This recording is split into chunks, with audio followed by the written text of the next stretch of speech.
Black Beauty, Young Folks Edition by Anna Sewell. Chapter 4. Birtwick Park.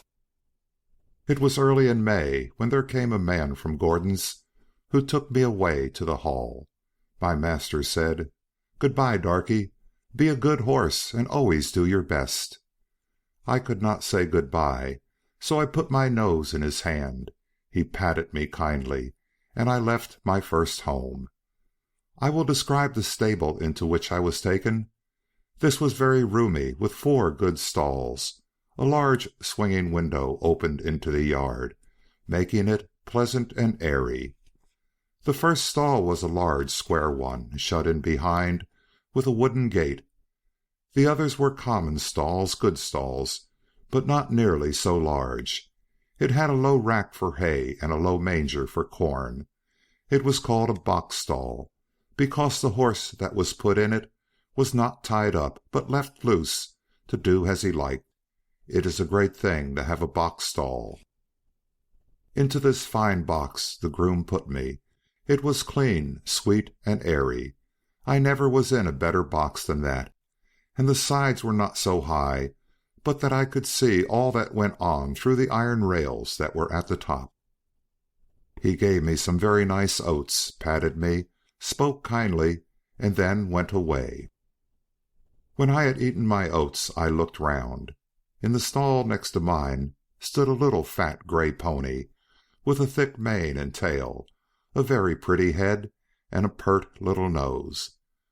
I put my head up to the iron rails at the top of my box and said, "How do you do? What is your name?"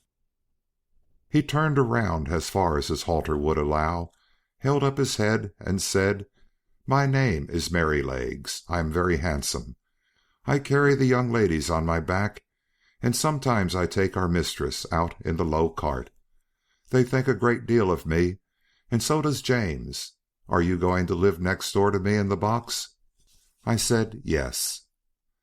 "Well, then," he said, "I hope you are good-tempered. I do not like anyone next door who bites." Just then a horse's head looked over from the stall beyond. The ears were laid back, and the eyes looked rather ill-tempered. This was a tall chestnut mare, with a long, handsome neck.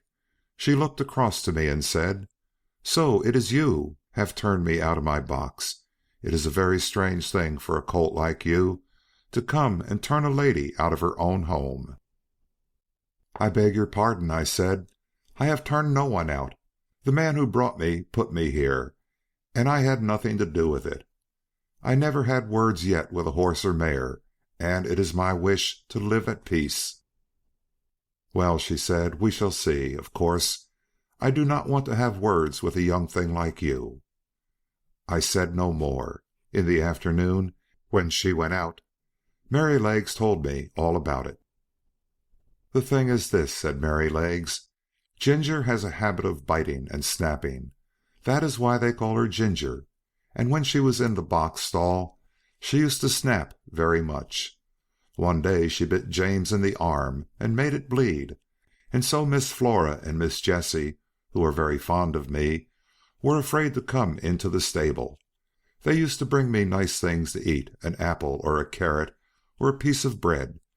But after Ginger stood in that box, they dared not come, and I miss them very much.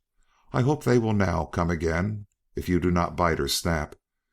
I told him I never bit anything but grass, hay, and corn, and could not think what pleasure Ginger found it. "Well, I don't think she does find pleasure," said Merrylegs. "It is just a bad habit.